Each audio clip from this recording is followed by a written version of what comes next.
دلته نوی پروډکټ رسوي، مثلا څلورم نمبر پروډکټ مارکر کومې ماډل ده، مثلا سنومین کمپنۍ کومه کمپنۍ ده، مثلا دا املین کمپنۍ ده، سیریل نمبر که ولري دا سیریل نمبر شو. دا دې مثلا له چا نه اخیستی که له خالد نه اخیستی وبه یې رسوي، که بل چا نه دی اخیستی وینې دا به نیو کوي، دا به کلیک کړي چې نوی ریکارډ اډ شي که نه، دلته به یې اوس ورسوي چې دا سپلایر یې څوک ده. مثلا دا مارکر هم چې دا له چا نه اخیستی ده، سپلایر آی ډي 12 نه، نوم یې مثلا متیولا ده، ادرس یې کاري سټریټ ده، فون نمبر یې دا ده، ایمیل ادرس یې دا ده. کوم پروډکټ آی ډي هم ترې اخیستی ده؟ څلورم چې څه شي مارکر. په کوم تاریخ هم ترې اخیستی؟ مثلا په دغه تاریخ باندې قیمت یې 20 روپۍ ده او 12 دانې هم ترې اخیستي، 240 کېږي، مثلا 200 روپۍ هم ورکړي. څو یې رپسې پاتې دي؟ 40 روپۍ رپسې پاتې دي. نو ګوره ټول معلومات هم د یوه ځای کې شول که نه، او کله چې نیکسټ پریویس کوي هم به درته ښیي چې کوم سپلایر نه دی کوم پروډکټ اخیستی دي. دا ګوره سپلایر شو. سپلایر څوک و چې موږ ترې اخیستي دي که نه، دغه مثلا مټیولا هم دا شی اخیستی ده، دغه ټول پروډکټ دي موږ سره. اوس هغه نور ټیبلونه چې موږ د پرچیز لپاره جوړ کړي دي که نه، چې کله زه دغه پروډکټ خرڅوم په چا یې خرڅوم، مینه کسټمر به شي که نه، او په کوم تاریخ مې پرې خرڅ کړي، په کوم قیمت مې پرې خرڅ کړی، څو دانې مې پرې خرڅ کړي، څو روپۍ راته راکړي، څو مې ورپسې پاتې دي. دا خو سپلایر شو چې موږ ترې اخیستي دي. اوس کسټمر جوړو چې موږ یې پرې خرڅوو. نو د هغه لپاره به هم همدا طریقه وکړو. ګوره سیو به یې کړو، دا خو دا شوه. د هغو لپاره هم همداسې فورمونه جدا جدا لار یونه فورم جوړی بیا یو ځای کوي هم دزله، او که د پرون طریقه چې موږ درې واړه یو ځای کول د ویزر نه چې دلته ټول ور واچو دا رقم یې جوړوي هم دزله. خو دغه طریقه به یې جوړه کړو چې خپله هر یو ټیبل مشخص کړو نو ښه به شي راته. نو را به شو بیا اول به زه د کوم ټیبل نه یې جوړ کړم دا واري کسټمر نه، کسټمر نه به یو دانه جوړ کړم، دې نه به کالمر جوړ کړو چې یو یو کسټمر راته وښیي. نیکسټ د دې نوم به کسټمر کېږدو، دا د ګوره کسټمر فورم جوړ شو، صحیح ده. بیا به لاړ شم بل فورم به جوړ کړم ویزر، دا وارې به سیلز ور واچوم چې کوم شیان چې مې خرڅ کړي که نه، کسټمر کوم شی مې پرې خرڅ کړی دلته به سیل شي. نیکسټ دا به ډیټا شیټ واخلو، نیکسټ فینیش مې کړو. دا شو پروډکټ ټیبل خو تیار هلته فورم تیار دلته جوړ لرو که نه، نو بیا به یې دویم ور جوړولو ضرورت نه وي، هماغه به بیا ورته راواخلو دلته به یې ور واچو. نو زه وګوره کسټمر را خلاص کړم، د دې ډیزاین ته به لاړ شم، ډیزاین ویو، دا به هم لږ واړه کړو، فورم به لږ غټ کړو، دا به لږ را واړه کړو، دلته به سیلز ور واچوو، دا شو لږ به یې دې خواته غټ کړو، له لاندې نه به یې لږ وړ کړو، دا به سیل شي. څنګه به بیا ورسره پروډکټس واچوو چې کوم پروډکټ هم پرې خرڅ کړی، دا پروډکټ شو.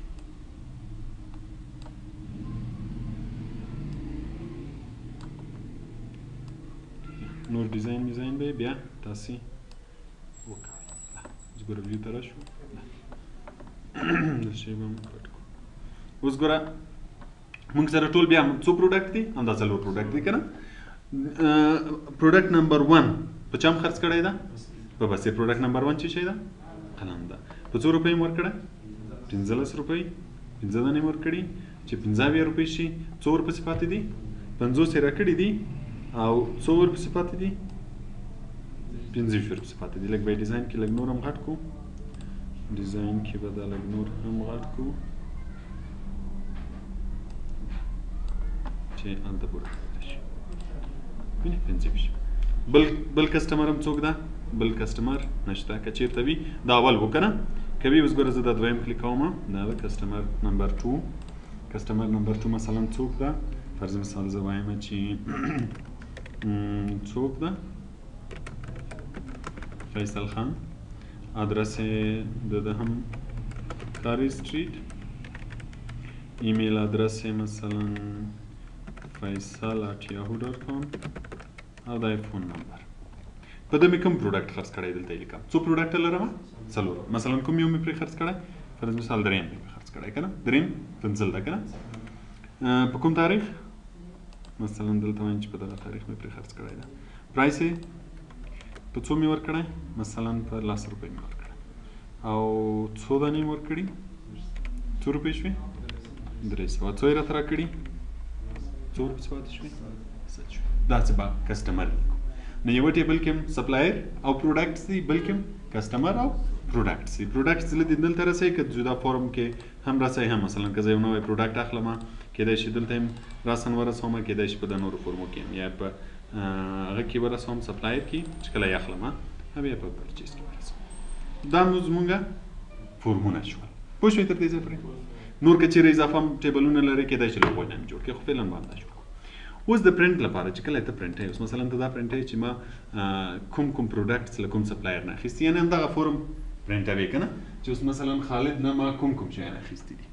ټول یې 2 روپۍ کې دی څو پسې پاته دي څو مې ورکړي څو پاته دي دا ټول ډیټیلز غواړي چې پرنټ یې کړي یا مثلا کسټمر لپاره چې تا پروډکټس خرڅ کړي کوم پروډکټس دې په چا خرڅ کړي 2 روپۍ درکړي 2 روپۍ پسې پاته دي دا پرنټ دی نو د پرنټ لپاره مونږ تاسو څه شی استفاده کوو پرنټ لپاره فورم خو دا و چې ریپورټس د پرنټ لپاره څه شی استفاده کول ریپورټس مو استفاده کول که نه نو بیا به زه له ټیبل نه څه شی جوړوم ریپورټس به جوړوم د دې لپاره چې زه بیا پرنټ کړم نو بیا چې جوړو ریپورټ راځو د کریټ کې ریپورټ هم ګوره په څو طریقو جوړېدلی دي که نه نو موږ سره کومه طریقه ریپورټ ویزټ که چېرته غواړم چې زه 2-3 ریپورټ سره یو ځای کړم نو په ویزټ هم کولی شم او دغه څه رقم چې فورمونه جوړ کړي هماغسې هم کولی شو خو اول به ویزټ ته لاړ شو مثلا زه غواړم چې څوک پرنټ کړم سپلایر پرنټ کړم سپلایر مې ور واچول ورسره ترڅنګ چې شی مې پرنټ کړم پروډکټس چې له دغه سپلایر نه ما کوم پروډکټس اخیستي دي او ورسره بل ټیبل چې شو پرچیز هم ورسره ور واچوم چې په کوم قیمت و 2 روپۍ مې ورکړي څو پسې پاتې دي دا ټول ور اچوم ګوره هماغه فورم باندې شو که نه چې دلته یو نفر ښکاره شي دلته یې ډیټیلز ښکاره شي که چیرې سپلایر کلیک کړې یا که پروډکټ کلیک کړم دلته به یو پروډکټ ښکاري دغه پروډکټ مې له څو کسو اخیستی هغه به دلته ښکاره شي خو سپلایر به فعلا ور واچوم نیکسټ وای کوم ګروپینګ به پکې غواړي ګروپینګ مو ویلی و که نه خو فعلا خیر ګروپینګ نه غواړم ساده اسینډینګ او ډیسینډینګ مو ویلی که چیرې غواړئ چې مثلا نومونه کسټمر یا سپلایر نیم د هغه په حساب راشي بي سي اسینډینګ د نه تر ځای ډیسینډینګ د ځای نه تر ایشي نو کولی شي مثلا پروډکټ نیم شي هر شی چې غواړئ خیر دا به یې پرېږدو سیمري آپشن هم ورکولی شي چې ټوټل بیا راووځي مثلا زه غواړم چې د چا ټوټل راووځي د بیلنس 2 روپۍ پاتې دي ټول یې 2 پیډ دي دا د دې ټوټل هم راووځي اوکې نیکسټ سټاپ به کو چې یو دانه راشي نیکسټ سپلایر په نوم ریپورټ جوړ شي اوس ورته وګوره خالد د خواته کو خالد دا باید ډیزاین لږ چینج کو ډیزاین ته یې راشو ګوره دلته ډېر زیات اوږده پام به ده هلته یې لږ ښکاري که نه دا نو باید مونږ تاسې ډیزاین کو تر څو ټول ښکاره شي ټول یو ځای شي اوس مثلا دا دي دا باید ټول لږ واړه کو دا باید ټول لږ واړه کو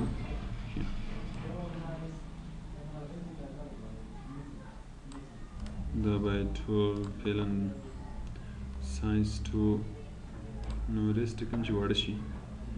دا به ټول اوس را دې خواته کې یعنې دا به اوس ټول ډیزاین کوي ډېر واړه شو که نه ډیزاین کې دا ټول د سره نږدې که دې خواته دا نوم به لږ غټ کړو دا هم را دې خواته که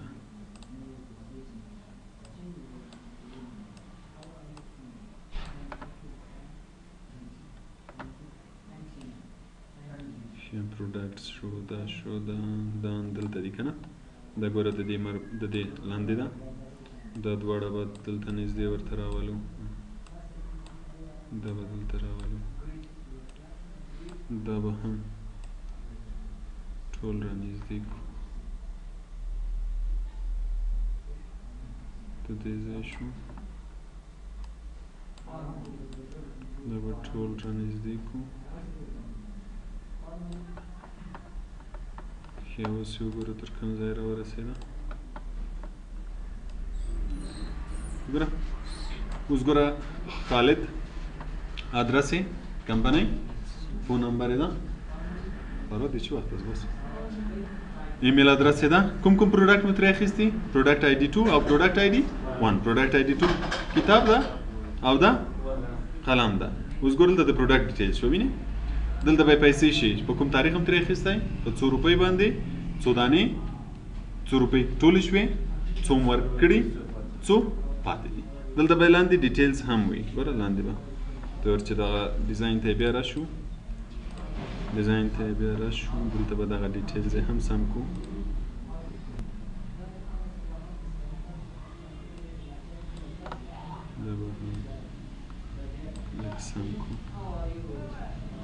او دغه ډیټیلز به هم د خاطر راوړو تر څو د هر یوه ټوټل د مغه لاندې راشي ګوره دا به لږ رادې خواته کو دا صرف دا انتخاب کړم بیلنس به بیلنس لاندې راشي که نه پیډ لاندې هر یو به د مغه لاندې راشي